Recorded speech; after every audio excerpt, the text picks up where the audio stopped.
attacks are still very strategic and very well informed.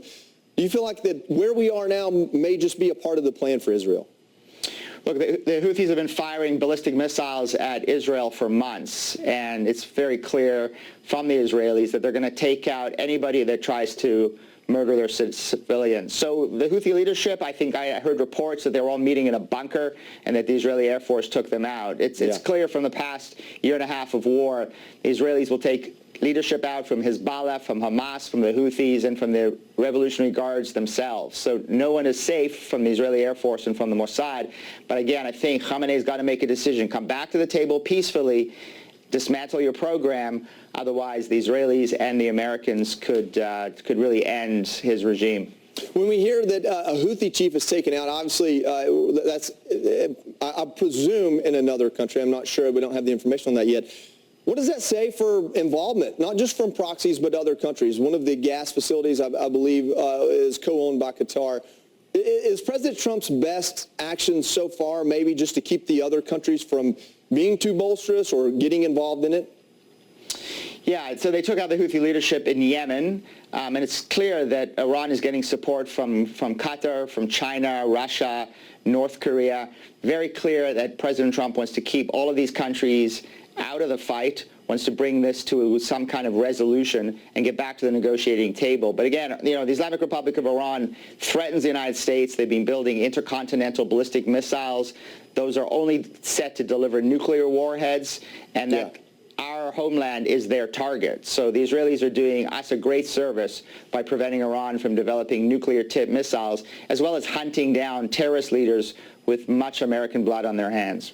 You talk about hunting down terrorist leaders. We have another report come through. Israel has said that they have a large list of targets in Iran still to hit.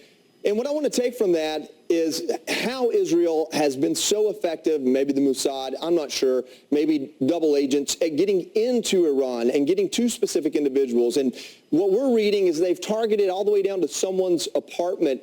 And I guess my question here is, do you think that this is all part of the plan for Israel and they've got a long way to go? They've said this is weeks, not days, but Iran is also striking back. Look, Israel's got a long way to go.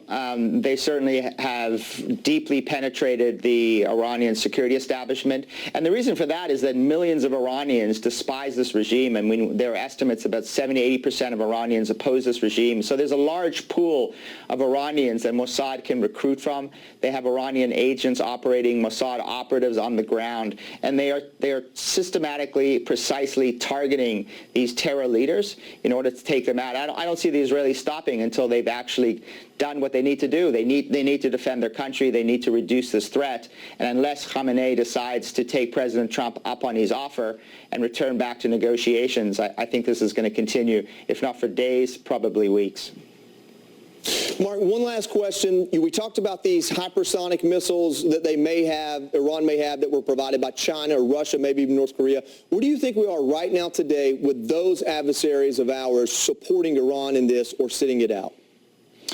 Well, I think they're worried right now because they're seeing this key pillar of their axis of aggressors take a beating from Israel. I mean, Israel is a tiny country of 10 million people. It's the size of New Jersey. They got a small air force. They got a small intelligence community, and yet they're doing severe damage to a country of 90 million people that has been supported by China, Russia, and North Korea. So I think leaders in those capitals are worried as they see one of their closest allies being systematically dismantled by the Israeli Air Force and the Israeli intelligence community. This is good for the United States. It sends a message of American power and resolve across the region, and I think this is good for our security interests around the globe, that we've got an ally willing to fight and die in our defense against a common enemy.